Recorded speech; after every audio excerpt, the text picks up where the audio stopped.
SPRING spring म्हणजे वसंत ऋतू. OBSCRE observe म्हणजे निरीक्षण करणे. CHILD चाइल्ड म्हणजे मूल. EXACT एक्झॅक्ट म्हणजे तत्वतः. STRAIGHT स्ट्रेट म्हणजे सरळ. CONSONANT कॉन्सोनंट म्हणजे व्यंजन. ELSELS म्हणजे आणखी. BROKE ब्रोक म्हणजे तोडले. CASE म्हणजे खटला.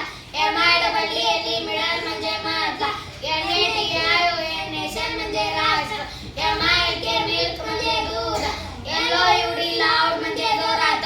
PAY पे म्हणजे पैसे देणे. SYMBOL सिंबॉल म्हणजे चिन्ह. AGE म्हणजे वय. SECTION सेक्शन म्हणजे भाग. DRESS ड्रेस म्हणजे वेश. CLOUD क्लाउड म्हणजे ढग. STONE स्टोन म्हणजे दगड. METHOD मेथड म्हणजे कार्यपद्धती. TINY टायनी म्हणजे लहान. LEAFT लिस्ट म्हणजे किमान. SPEED स्पीड म्हणजे गती.